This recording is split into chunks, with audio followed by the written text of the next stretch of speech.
All right, David, a couple of ticket texts. We got football to get to as well. Big news with Jalen Carter. I'll have an opinion many of you won't like, but whatever. It's just kind of how I view it. I don't know. We'll talk about it. All I know is, wow. Just seemed to come out of nowhere. And ironically enough, the day there it is. Of the combine. Listen, I will tell you, that whole situation and what took place that night is tragedy. That's not for debate. What I'm saying is, no matter what a player allegedly has or has not done, I'm tired of the annual hit job on players that the media sits on it and waits until the day the player's going to talk at the combine or the night of the draft. Tired of it. You have the news, report the news. Because otherwise it just feels less than authentic. But we'll get to it. David Ticket Text, is the party over? Kenny's return for Bertuzzi. Talk to me.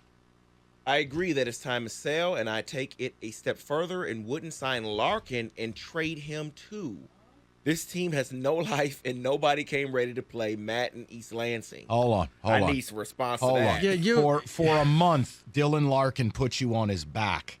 And whether it was because he wanted his money or not, spite, the facts are he was out there. He was 1.5 points a night. He was outstanding. He showed the capability of playing 1.5 points, playing like a top 10 center in the league. Not elite, but up there. He has that in him. He has that gear. It showed me also he had the ability to set aside his personal, private things, the contract negotiation. Absolutely. And just have tunnel vision and tell his players and tell his teammates, don't worry about me. I'm not going to let this affect the team.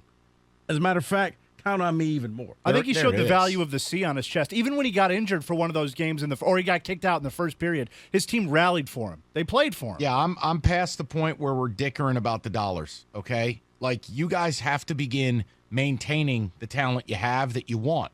Bertuzzi's the guy that you don't want. You can get a bloated amount for him because the trade market is FUBAR based on Bobby Cousins or whoever the hell got traded from Nashville, whatever Kenny said. The point is... Like, you got to maintain this, and now this summer you got to take the step forward. I wish it were now. I do. I wish they were buyers. I wish we were having a wild Vegas Knights, year one run. They got to earn it. They got just to the point where we got really engaged in it. And they're like, watch this trick, and they threw themselves down the stairs.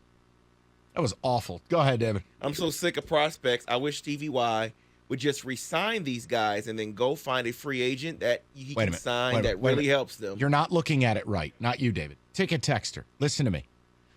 What if I told you, like cue up the ESPN 30 for 30, what if I told you that everything I get in this deal for Bertuzzi, I use none of it?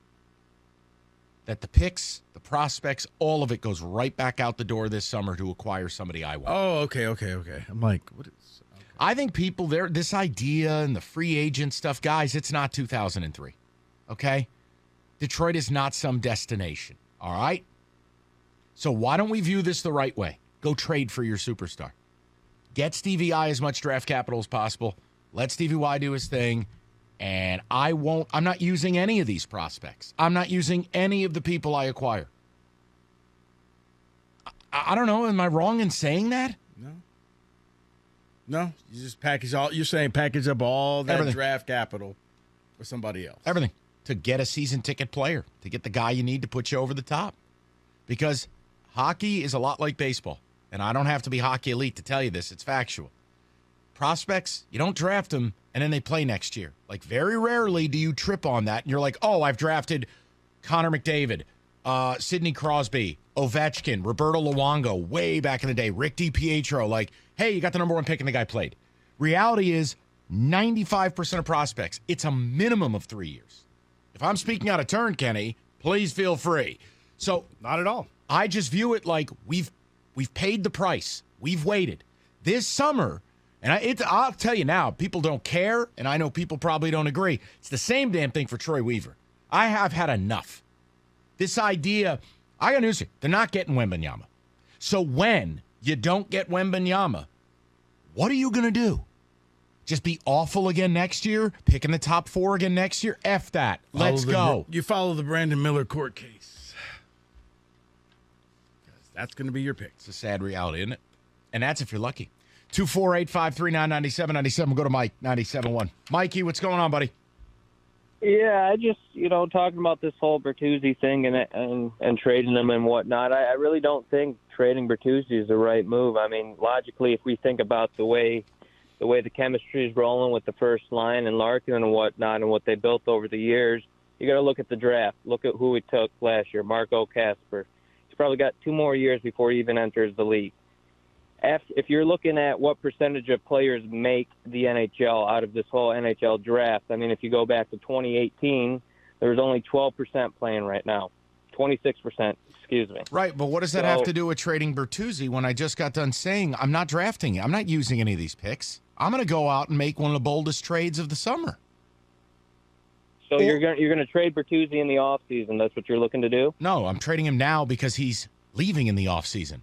And I want to get max trading value. Him now, but are we trading him for another player or are we trading him for picks? No, I am trading him for capital, picks, and prospects to then let Stevie I package it all up, go get exactly who he wants this summer.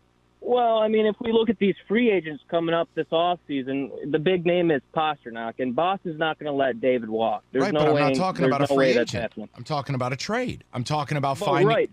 So say we trade Bertuzzi and we have all this draft, this capital now. We're just adding on to this rebuild. We're just adding on to the rebuild. What are we missing here? I'm trading what you get from a Bertuzzi deal to get a guy in the offseason. Because I'm with you. I don't want prospects, Mike. I don't want to wait any longer, and that's why I'm saying what I'm saying, is that if I arm Steve Yzerman with an additional 1, an additional 2, I'm talking about going out offering a team 3 first-round picks plus. I like that for a package deal, for a big-name star to come in here, a 50, Now we're on the same page. Now we're all right. That's all. There you go. Who's a winner? Mikey's a winner. That's all. For a second there, we were really having a struggle in communication. Oh, Pasternak's not going to get away. I know that. Trade. The word again is trade. We were just missing with Berto to give him the update on it. Here's the other thing, too, and I know the NBA is a lot like the NHL in this regard, is that you can victimize teams that are in bad salary cap straits. In the NBA, it's more luxury tax, but in the NHL, you can go to somebody who knows they don't have money to pay somebody, or they know it's a year away and it's looming, or you've seen teams have to dump contracts of good players. Look, you trust your GM or you don't. Well, if everybody wants to kiss Steve Yzerman's ass, that's fine. Then that means you trust him. Unless you just run around kissing ass of people you don't trust. It's, okay, here's the picks, here's the toys. Bring me someone I can put on a season ticket. Thank you. That's it. So I trust him. And Troy Weaver's got this summer. That's it with me. That's it. Because I don't know. Oh, by the way, nice job. You could have got something for Nerlens Noel. Buyout. I lost my trust in him.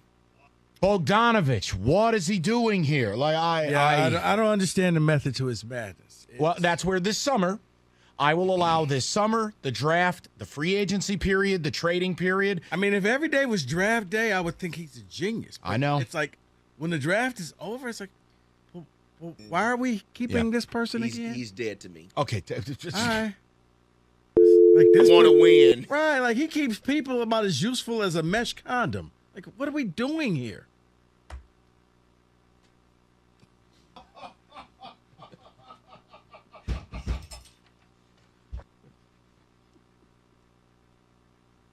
You okay? It's automated. I don't know how that happened. Okay. Let's go to Sean, 97.1. Sean, what's going on, buddy? Hey, what's up, Mike? How we doing? Excellent, pal. What do you got? So, last night was a total disaster on all fronts. There's not really any words to describe it. I'll leave it at that. But towards the future, I think the season's over. We have about 20 games left, 22 games left, and there's a 5-6 point gap, and those teams are good. I think you got to trade that bum Zadina and then possibly even Bertuzzi. They're just not panning out. and you got to at least get some value out of him, or you'll end up like a John Tavares situation where you get nothing for That's right. a top 6 player. I lived that firsthand. And then I had to look at pictures of John Tavares and his little Maple Leaf jammy jams. Sean, here's the thing. You know, Bertuzzi, at least my understanding of the market, the way the NHL works, guys who aren't superstars, you go, all right, I'm going to get security, get a 7 or 8 year deal to lower AAV, or I'm going to go mercenary style, take a 3-year deal, higher number. So, all right, I mean, he's already been making almost 5 a year? All right, well, I mean, I'm not interested. I got to trade that guy. I got to get rid of him. Totally agree. And it sucks because, Sean, a week, 10 days ago, we were thought he was talking gonna be a part. like we were having a good time. He was going to be a part of the core. You're going to re-sign him. You're going to make this thing happen. But Sean, now, let me ask you a question. When I talk about this summer being the summer it's got to happen for Yzerman, do you share that belief, or are you willing to just keep going down the line gradually? Oh, tonight has to. I'm sorry. This summer has to be like the apex of the draft of the rebuild. I mean, they need to get. Like you guys said, you know, ticket players, at least someone. I don't think it's going to be Pasternak, but you need to be somewhere along the lines of a top 6 player. It would just be too good to have a player named Pasta affiliated with this show. It would just be too much. It would be great. But no, I mean, Sean, I'm with you. I feel like in Detroit, the Pistons and the Wings are in the same spot, meaning it's time. You can't keep feeding people gruel. And at a certain point, the GM's got to drop his nuts and go, this is what we're doing. Hang on. How about I give you pasta, but you got to take Saquon with it? How are the Pistons and Red Wings in the same spot? Okay. When was the last time the Pistons made a playoff push? Even got close. Ready? I'll tell you next. 248-539-9797. It's not necessarily this vis-a-vis thing, but Kenny, it's points in a rebuild where the Pistons either get better or they're forever on the treadmill of mediocrity. So they have cap space. They have young players. They have an asset in Bogdanovich. Kenny, what I'm saying is if they don't make a 15, 20-game leap next year, if they don't get to that playing game, it's never going to work. The NBA, you don't get to rebuild forever. I can give you history. Rebuilds work or they don't. And here's what they look like. That's all.